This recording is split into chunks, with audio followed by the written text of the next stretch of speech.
Hi friends, ഇന്നങ്ങനെ വീട്ടിലിരുന്നപ്പോഴാണ് അമ്മ പറഞ്ഞത് വൈകുന്നേരം ഒരു അനുമോദന ചടങ്ങിൽ പങ്കെടുക്കണമെന്ന്. അച്ഛനെയും അമ്മയെയും നമ്മുടെ വിമുക്ത ഭടന്മാരുടെ സംഘടന അനുമോദിക്കുന്നുണ്ടെന്ന് അമ്മ പറയുക.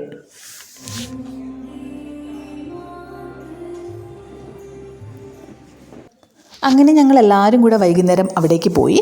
സാധാരണ എല്ലാ വർഷങ്ങളിലും ഞങ്ങൾ പങ്കെടുക്കാറുണ്ട്, പക്ഷേ ഇപ്രാവശ്യമാണ് എൻ്റെ അച്ഛനെയും അമ്മയെയും ഒരുമിച്ചല്ല രണ്ടായിട്ട് തന്നെയാണ് ഒരു വേദിയിൽ ഒരുമിച്ച് അനുമോദിക്കുന്നത്. എൻ്റെ അച്ഛനൊരു എക്സ് മിലിറ്ററി ആയതുകൊണ്ടും 70+ ആയതുകൊണ്ടും പിന്നെ എൻ്റെ അമ്മ ഒരു വനിതാ അംഗവും 60+ ആയതുകൊണ്ട് രണ്ടുപേർക്കും ഒരു മൊമെൻറ്റിയും ഒരു ഷോളൊക്കെ അണിയിച്ചാണ് അവർ ആദരവ് നൽകിയത്. അതെല്ലാം കഴിഞ്ഞിട്ട് സാധാരണ എല്ലാ വർഷവും പങ്കെടുക്കുമ്പോൾ 1-2 മണിക്കൂറിനുള്ളിൽ ഇത് കഴിയുമായിരുന്നു. പക്ഷേ ഇപ്രാവശ്യം വളരെ ഗംഭീരമായിട്ടാണ് അവർ പരിപാടി അറേഞ്ച് ചെയ്തത്.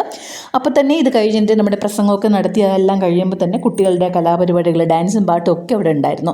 പക്ഷേ നമുക്ക് ഇപ്രാവശ്യം വന്നത് നമ്മുടെ ECHSൻ്റെ ഒരു കേണലായിട്ടുള്ള പിന്നെ ഇപ്പോൾ ഹെഡായിട്ടിരിക്കുന്ന ആളിൻ്റെയാണ്. അപ്പോൾ പുള്ളിയുടെ നിന്ന് നമുക്ക് ഒരുപാട് കാര്യങ്ങൾ മനസ്സിലാക്കാൻ പറ്റി. ECHSൽ അച്ഛനും അമ്മയ്ക്കൊക്കെ സുഖമില്ലാണ്ടായാൽ, ഹോസ്പിറ്റലൈസ്ഡ് ആയാൽ എന്തൊക്കെയാണ് നമ്മൾ അറിഞ്ഞിരിക്കേണ്ടത്, എന്തൊക്കെയാണ് ശരിയാക്കേണ്ടതെന്ന് അങ്ങനെയുള്ള കാര്യങ്ങളൊക്കെ കുറേ മനസ്സിലാക്കി. പിന്നെ കുറേ പാട്ടുകൾ, ഡാൻസുകൾ ഇതൊക്കെ കണ്ടു. ഇപ്പം കഴിയുമെന്ന് പറഞ്ഞ് ഞാൻ ഇപ്പം തിരിച്ച് വരാമല്ലോ, അല്ലെങ്കിൽ 2 മണിക്കൂറിനകത്ത് വരാമല്ലോ എന്ന് വിചാരിച്ചാണ് ഇവിടുന്ന് പോയതെങ്കിൽ അയ്യോ അதைയും വെച്ച് ഒത്തിരി സമയം ഇരിക്കേണ്ടി വന്നു. ഇതെല്ലാം കഴിഞ്ഞ് ഭക്ഷണം, എല്ലാ വർഷവും ഭക്ഷണമുണ്ട്, പക്ഷേ ഇപ്രാവശ്യവും വളരെ ഗംഭീരമായിട്ട് വളരെ വിശാലമായിട്ടുള്ള ഭക്ഷണമാണെന്ന് തന്നെ പറയാം.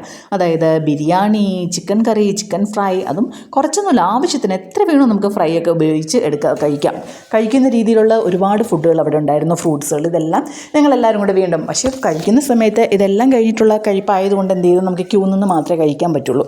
അപ്പോൾ ഒത്തിരി ഒരു 10 മിനിറ്റോളം ക്യൂ നിന്ന് നമ്മൾ ഭക്ഷണമൊക്കെ കഴിച്ചു.